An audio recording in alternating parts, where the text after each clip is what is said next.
Hello and welcome back. Thanks for staying with us. You're watching WION The World is One, and this is World DNA with me, Jyotsna Kumar. Let's begin with the headlines.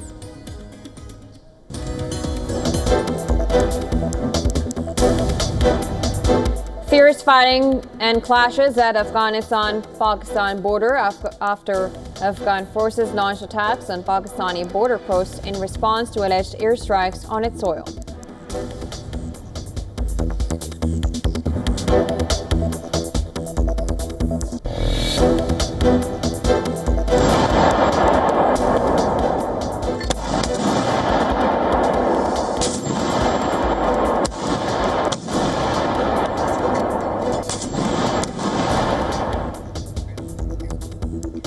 Afghan Defense Ministry says its successful operations against Pakistan had ended, but warns more action against any future violation of Afghanistan's territory. Claims its forces had captured multiple Pakistani army outposts along the Durand line.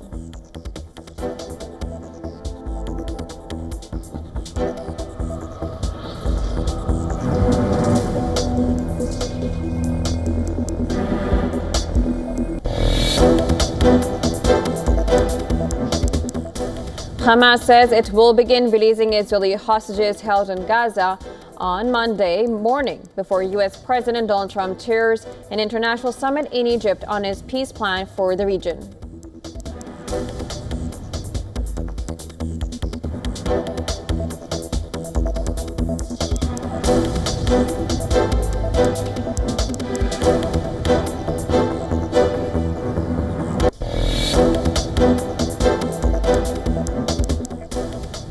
Three Qatari diplomats died and two were injured in a car crash near Egypt's Sharm el-Sheikh, a day after the city is set to host an international leaders summit on a Gaza ceasefire.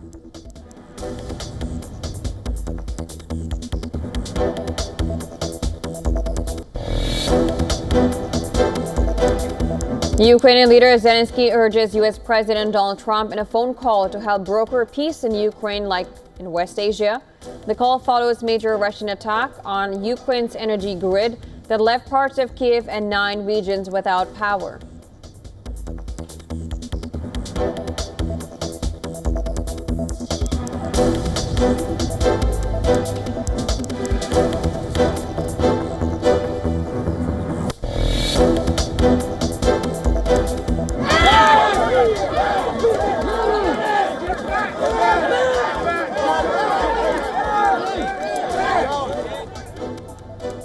Protesters clashed with police outside an immigration and customs enforcement facility in Chicago suburb. Several people were arrested after demonstrators scuffled with the officers.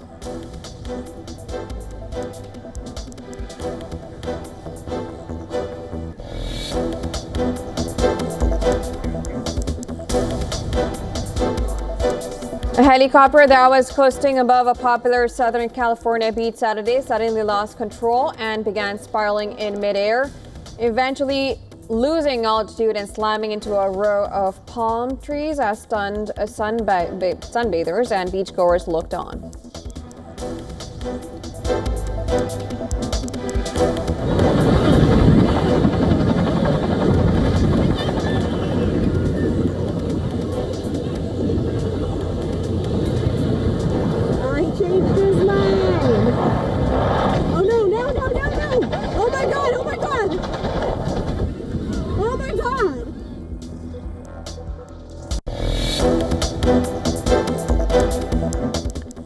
Actress Diane Keaton, known for her Oscar-winning performance in Annie Hall and her role in The Godfather films, has died at age 79.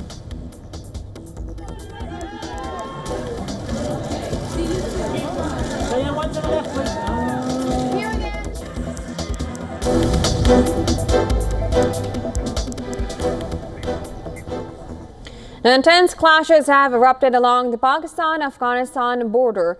Afghan forces launched attacks on Pakistani military posts, and these attacks comes after an alleged Pakistani airstrike in Kabul earlier this week.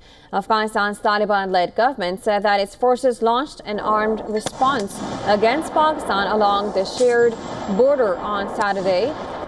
The Afghan military said in a statement on Saturday, in retaliation for airstrikes carried out by the Pakistani army on Kabul, our forces are engaged in heavy clashes against Pakistani security forces in various areas along the border.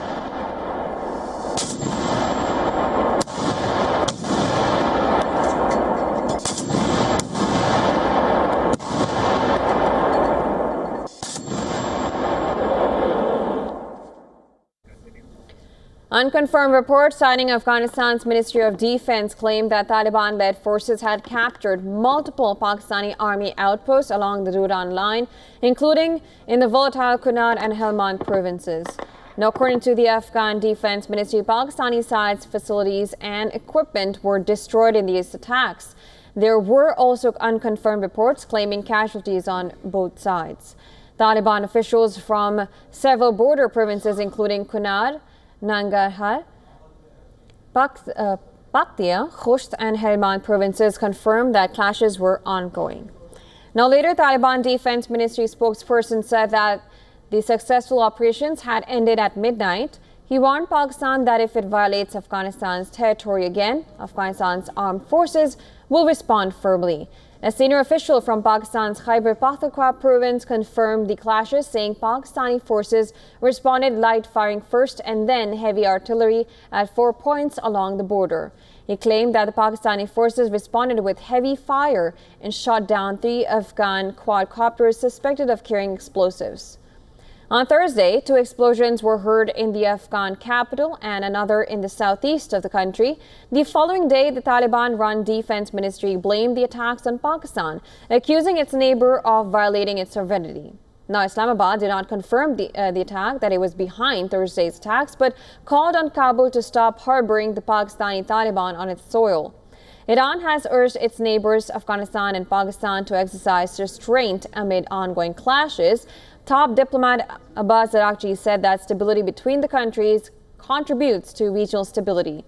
Qatar and Saudi Arabia have also expressed concerns over escalating tensions. Now, the latest clashes come as both sides are engaged in war of words. Islamabad accuses Afghanistan of failing to expel militants who use Afghan territory to launch attacks on Pakistan, an accusation denied by the authorities in Kabul. Pakistani Defense Minister Khwaja Mohammad Asif told Parliament on Thursday that several efforts to convince the Afghan Taliban to stop backing the TTP have failed, issuing a warning that Pakistan will not tolerate this any longer. Asif has also accused its other neighbor India of using Afghanistan to target Pakistan. Now, these clashes are happening when Afghan Foreign Minister Amir Khan Muttaqi is in India. Pakistan has lodged formal objections with Afghanistan's ambassador in Islamabad over India-Afghan joint statement during the visit, especially the mention of Jammu and Kashmir. It has also objected to remarks by Muttaqi that terrorism is an internal problem of Pakistan.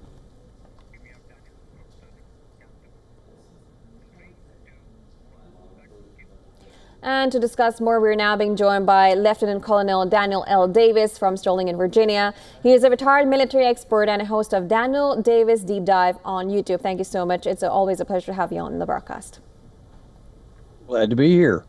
Now, according to Afghanistan, the escalation have ended. How do you analyze the escalations as of now? We don't know how Pakistan will respond, but so far that is the information. And how do you analyze it?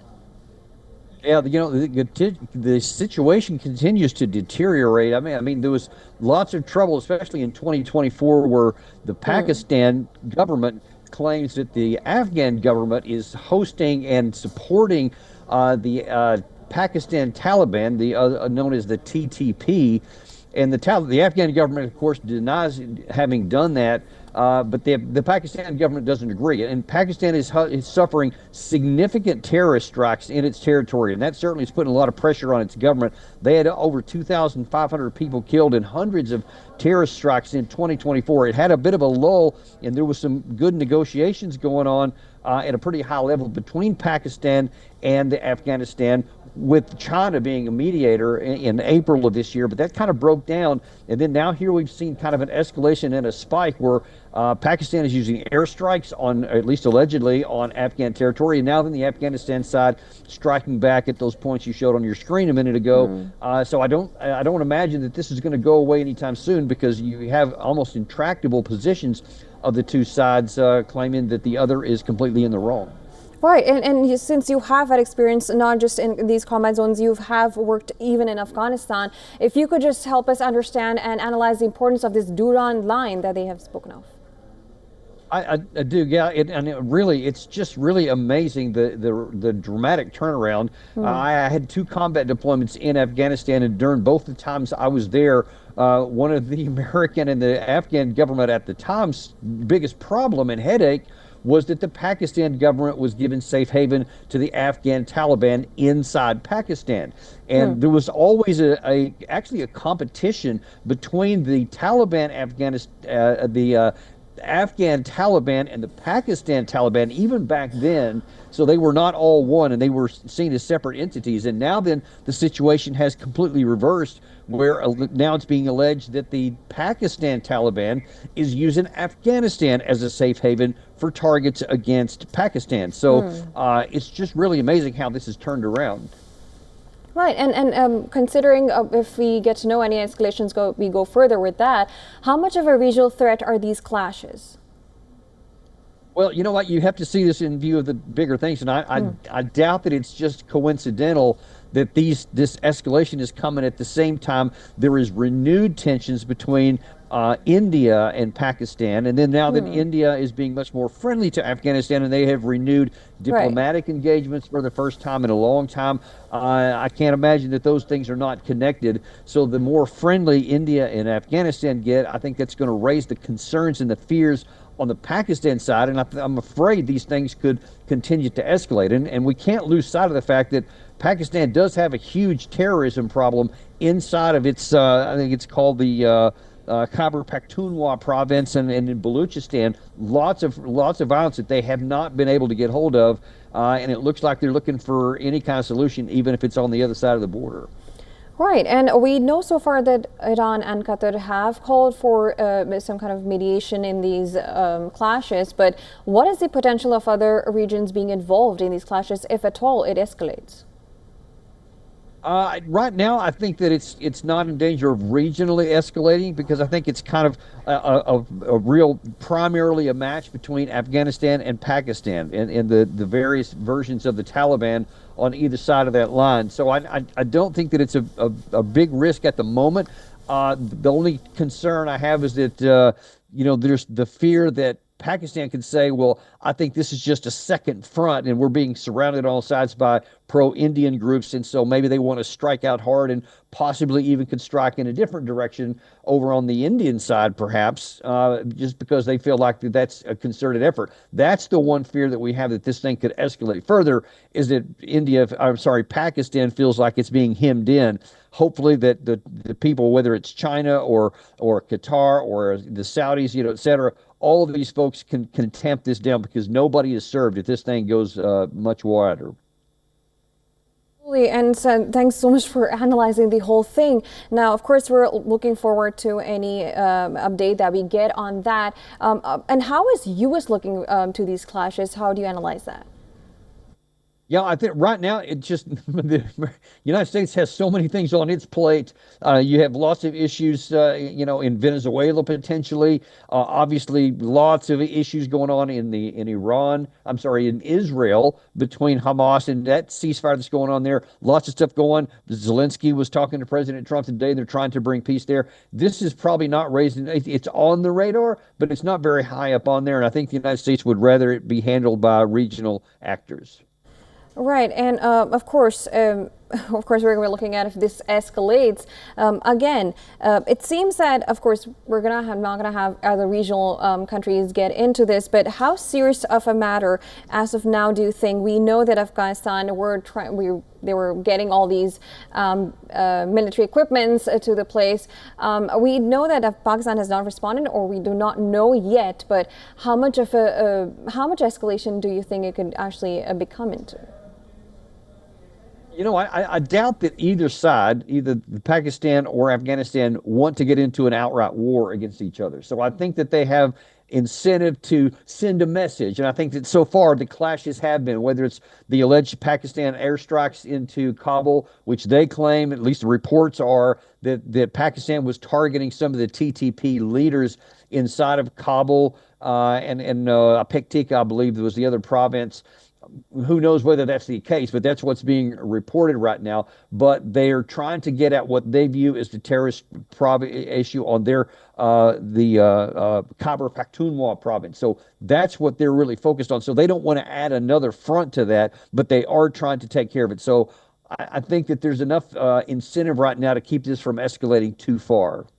And that being said, of course, these escalations, now it has escalated and these problems have been happening. We have been seeing these attacks going on in the Khyber Pakhtunkhwa region. And of course, we'll have to wait and see if we see any escalations or it does get solved. But thank you so much for joining us on the show and giving your perspective on that. Always my pleasure. Thank you. Now, as the ceasefire in Gaza enters second day, the first phase of the Israel-Hamas peace plan has been set into motion. According to AFP media, Hamas will begin releasing Israeli hostages held in Gaza on Monday morning, just before U.S. President Donald Trump chairs an international summit in Egypt on his roadmap for the region. Now, as part of the deal, Hamas will free 20 captives who are still believed to be alive. And according to Israeli assessment, in exchange for nearly 2,000 Palestinian prisoners. About 200 U.S. troops also landed in Israel Saturday to monitor the ceasefire with Hamas. Now, ahead of the exchange, Hamas has warned that it stands ready to fight if war resumes in Gaza. Hossam Badran, a member of Hamas's political bureau, in an interview to AFP media, said that the group will not attend the Gaza ceasefire signing ceremony. First, I believe no observer or watcher would have expected this war to last 2 years and for the resistance, including the Qassam brigades and others, to remain able to endure and continue striking the occupation army. We hope we never return to that stage, but our Palestinian people and the resistance's strength are undeniable. If this battle resumes, it will confront and expend all its capabilities to repel this aggression. We are in a stage of self-defense and we are not the aggressors. Now, parallel to this, Trump and Egyptian President Abdel Fattah el-Sisi will chair a summit of more than 20 countries in the Red Sea resort of Sharm el-Sheikh. The meeting's agenda is to end the war in the Gaza Strip, enhance efforts to achieve peace and stability in the West Asia, and usher in a new era of regional security and stability. Now, Britain's Prime Minister Keir Starmer and his counterparts from Italy and Spain, Giorgia Meloni and Pedro Sanchez, as well as French President Emmanuel Macron, will also attend the summit, while UN Secretary General Antonio Guterres said that he will attend the summit as well. Now, although there was no immediate word on whether Israel's Prime Minister Benjamin Netanyahu will take part in the summit, and on the other hand, Hamas said it would not take part as it had acted principally through Qatari and Egyptian mediators during the talks. Well, moreover, 3 Qatari diplomats were killed in a car crash near the place of the summit. Security sources said that 2 diplomats were wounded after their car overturned on the curve 50 kilometers from Sharm el-Sheikh city. Despite the apparent breakthrough, mediators still have the tricky task of securing a long-term political solution that will see Hamas hand in weapons and step aside from governing Gaza. Now, on Saturday night, U.S. envoys Steve Witkoff and Jared Kushner attended a rally in Tel Aviv organized by families of Israeli hostages ahead of the expected release of the hostages.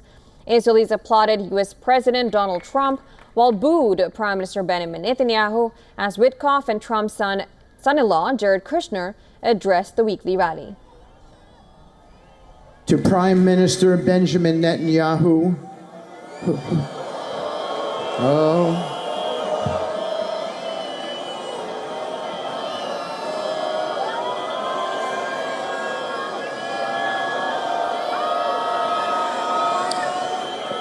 Okay.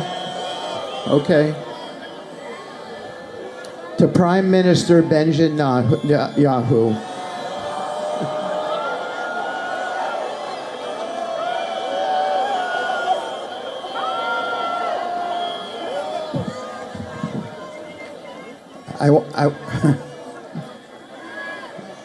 Okay, let me just finish my thought. I was in the trenches, guys. Let me just finish my thought. I was in the trenches with the Prime Minister. Believe me, he was a very important part here. Earlier, Witkoff and Kushner were given a field tour in the Gaza Strip and also visited a base at Raim in Israel, where the hostages are expected to be taken once released.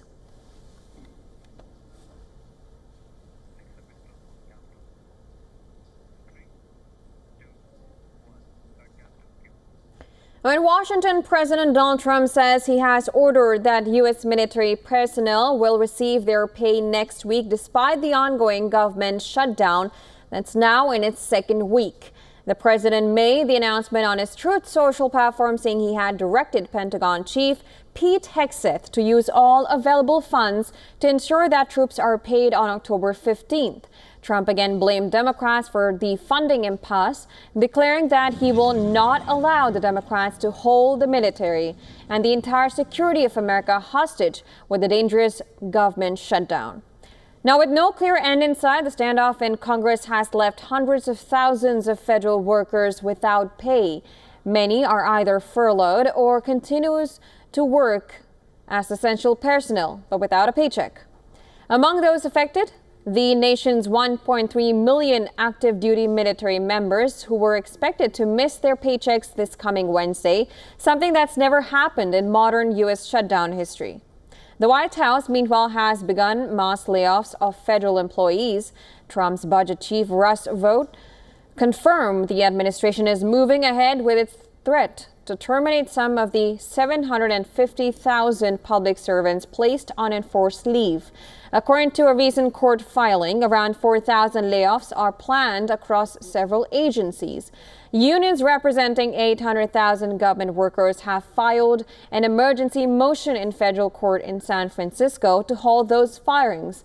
A hearing on the legality of the move is scheduled for October 16th.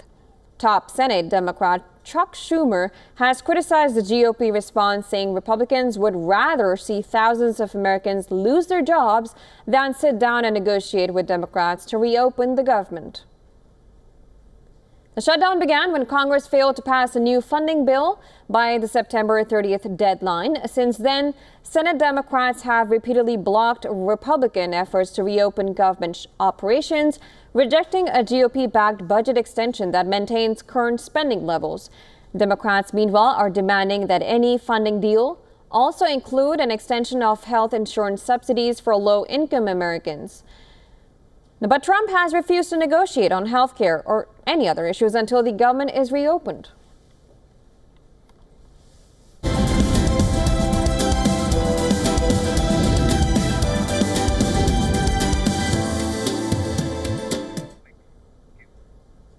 Over to sports now. India are set for their toughest test yet in the Women's ODI World Cup.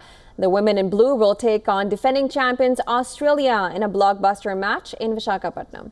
It will be their second game at the coastal city after a 3-wicket loss to South Africa on Thursday.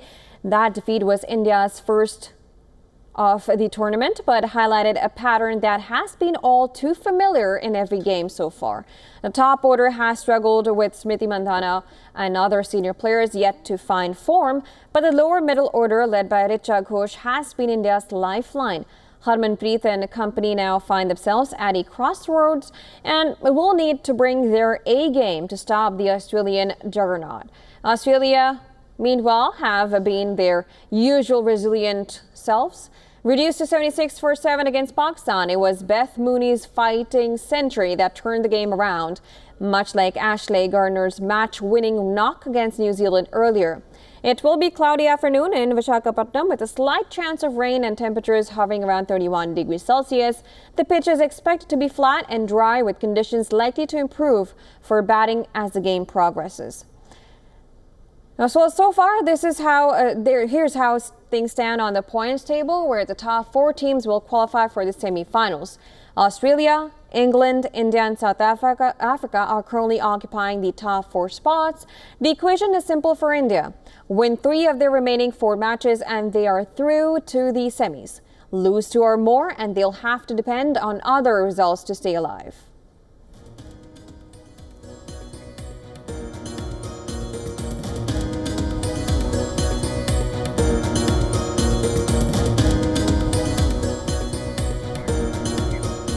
Well, that's all on World Day today. We'll be back with more news and updates. Don't go anywhere. Keep watching Beyond World is One.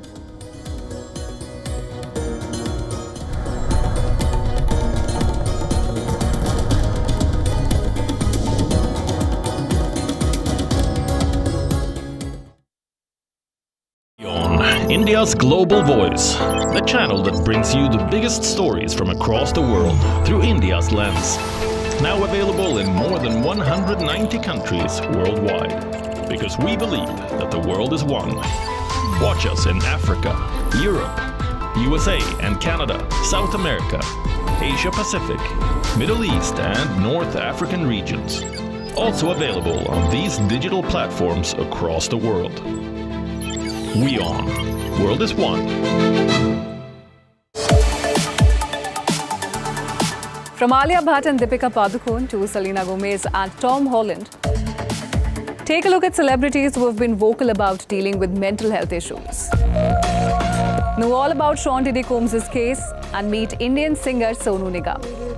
All this and much more with me, Diksha Bisla, on WION at these times. From the bustling trading floors of Wall Street to the vibrant exchanges of Asian stock markets, WION breaks it down for you to make sense of what's happening. As we reveal the key factors behind events, strategic battles, and the game-changing business decisions that shape the world. We bring you all of this and more on World Business Watch. Creativity or algorithm? Story or simulation? Human or humanoid? We've come a long way in a very short time. Machines are overtaking the men who built them. What lies ahead? Find out on Tech It Out only on WION at these times. On Wings this week, we cover the recent snowfall in North India and visit a Diwali Mela in New Delhi. Also on the show, we celebrate 2 centuries of train travel. And Hong Kong's Fire Dragon Dance. Only on WION, World is One.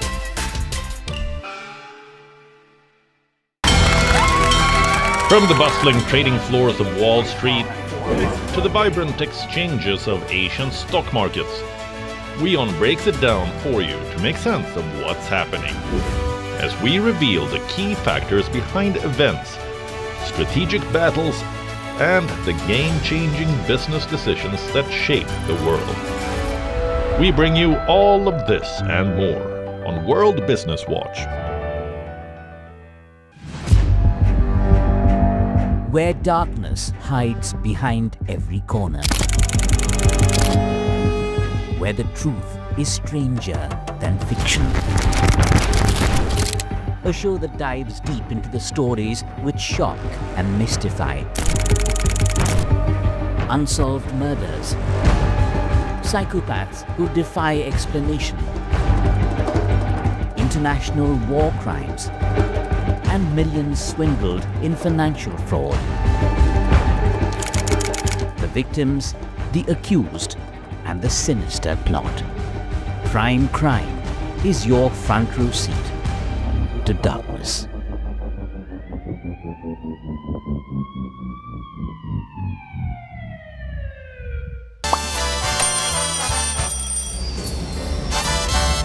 Vielleicht nur als Imposant.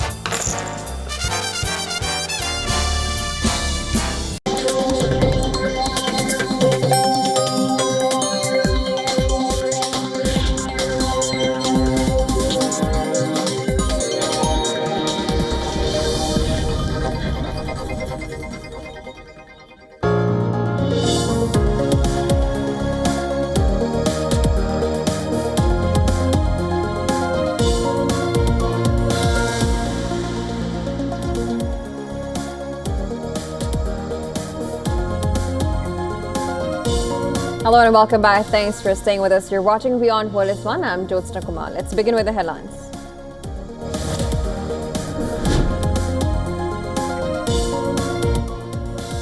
Fierce fighting and clashes reported at the Afghanistan-Pakistan border after Afghan forces respond to alleged Pakistani airstrikes on its soil. Afghan Defense Ministry says its successful operations against Pakistan has ended.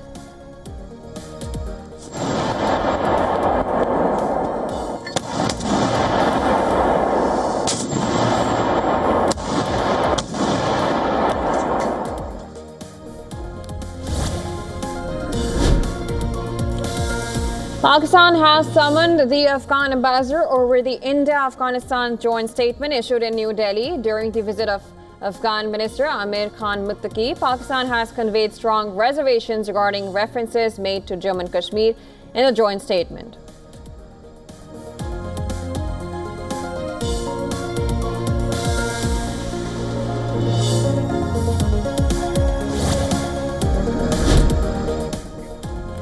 U.S. President Donald Trump and his Egyptian counterpart Abdel Fattah el-Sisi will chair a Gaza peace summit attended by leaders from more than 20 countries.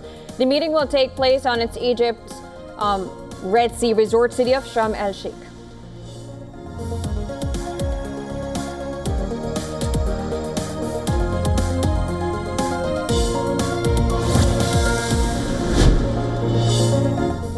Yahoo. Oh.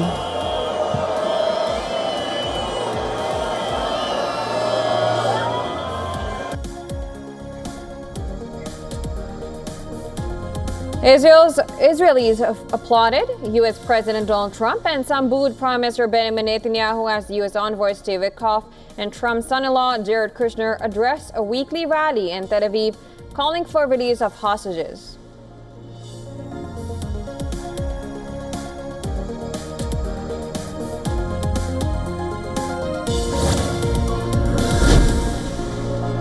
Seychelles opposition leader Patrick Hermini wins the presidential runoff. Results show Hermini secured over 52% of the vote, while outgoing president garnered just 47%.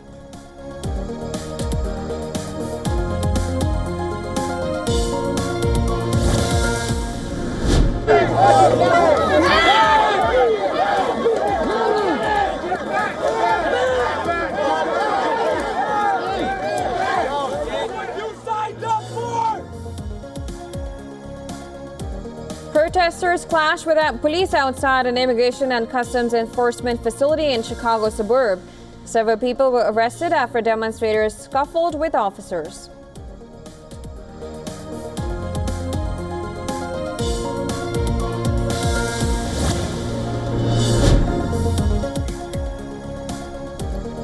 A helicopter that was coasting above a popular Southern California beach Saturday lost control and began spiraling in midair, eventually losing altitude and slamming into a row of palms as stunned sunbathers and beachgoers looked on.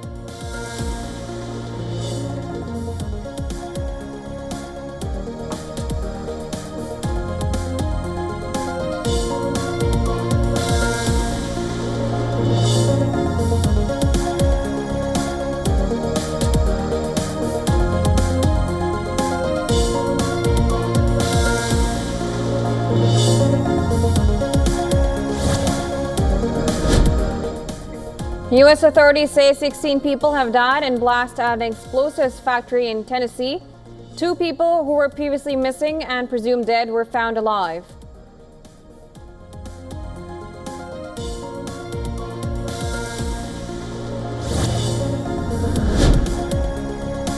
The floods caused by torrential rains have killed at least 41 people in Mexico in recent days.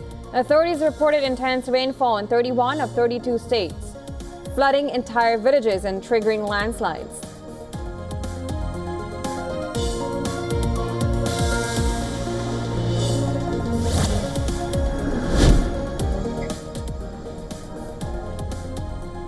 Actress Diane Keaton, known for her Oscar-winning performance in Annie Hall and her role in The Godfather films, has died at age 79.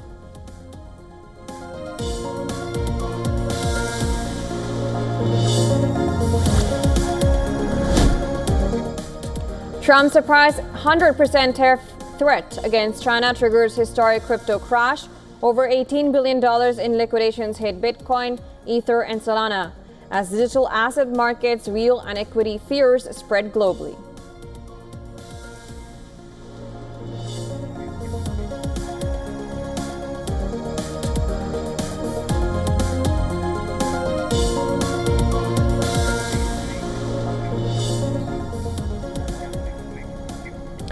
Intense clashes have erupted along the Pakistan-Afghanistan border. Afghan forces launched attacks on Pakistani military posts. These attacks comes after an alleged Pakistani airstrike in Kabul earlier this week.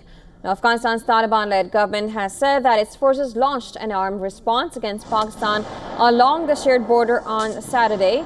The Afghan military said in a statement on Saturday, in retaliation for airstrikes carried out by the Pakistani army on Kabul, our forces are engaged in heavy clashes against Pakistani security forces in various areas along the border.